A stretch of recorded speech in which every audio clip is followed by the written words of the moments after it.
Welcome to another episode of Open Jaws Cruise Factor. And our guest, of course, is the Cruise Factor Queen, Vanessa Lee. Hi, Nina. Hi. We want to get into some meat and potatoes on river cruising because you just came back from two, so you have a lot to teach us.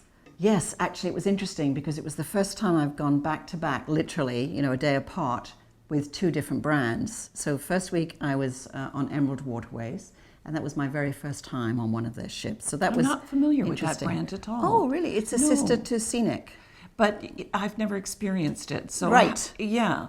Neither had I. So it's they would call themselves the 4-star perhaps version of Scenic, being luxury 5-star with butlers and a little more high end. And Emerald would be what I would call a mainstream, more contemporary brand. Okay. So, but very nice. Was it a new ship?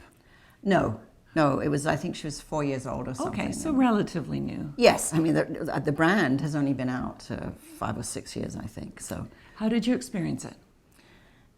It was interesting because we were sailing from Amsterdam in mid-April, and it was packed, which is unfortunate, so you're tied up to boat to boat to boat to boat.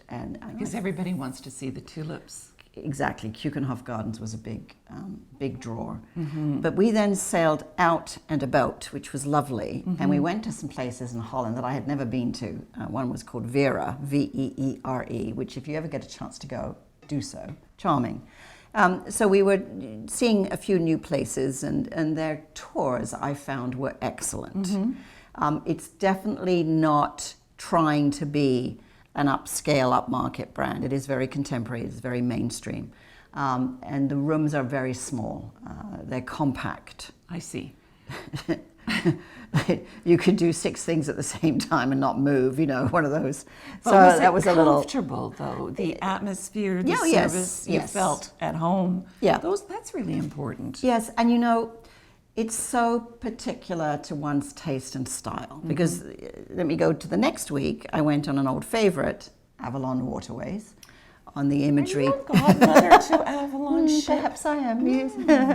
That ship will be retired soon. I have to get another one. Good Lord. Yes. The Imagery 2, which is a suite ship. So now all of Avalon's fleet are their suite ships, which started with the Panorama, and Vista is one of those as well. And you've been on them, and they have the sort of window balcony where the window 7 feet pulls back. It's beautiful.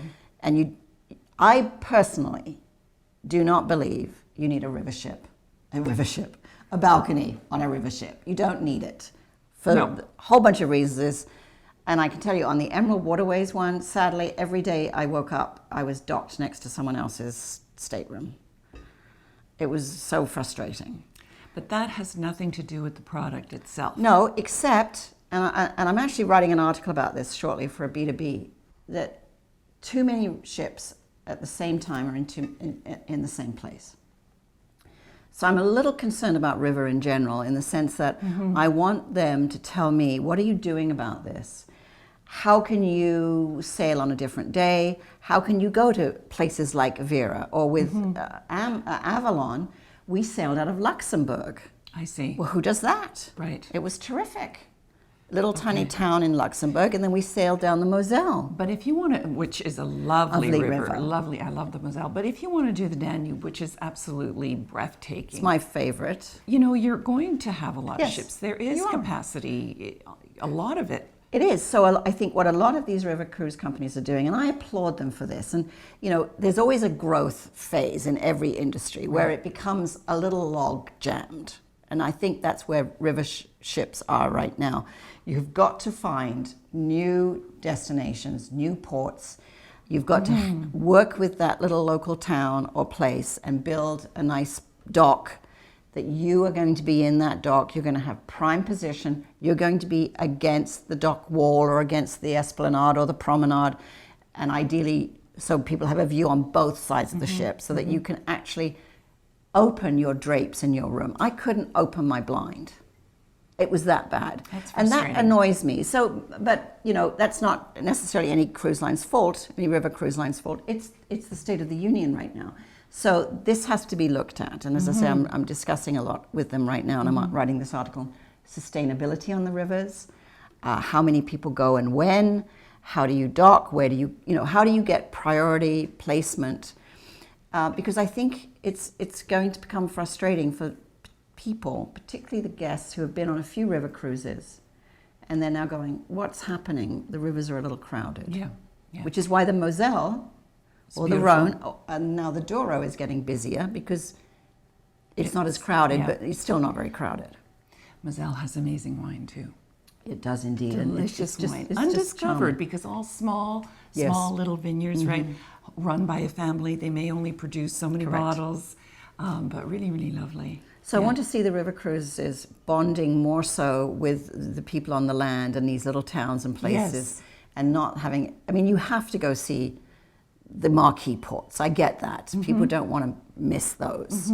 But it's nice to also be able to go to another little town on a Sunday afternoon and maybe be one of 2 or 3 ships, not one of 10. So really, I think the lesson for retailers listening is that you don't only pick the brand and the ship, but you also look closely at the itinerary and the towns that you're going to be in. I think so, especially if you've got second or third time cruises. First time, fine. They have no expectation. It's all very well run. I mean, Avalon is always great, right? They've got it down very well. I'm going on Amma Waterways soon, so we'll be, and you're going on Amma. Yes, I am. We're on 2 different ships, so we'll pass in the night. But we'll talk about that again soon. And I think it's important that the river cruise ships and cruise lines start to really differentiate themselves. And what are their inclusions? And where do they sit?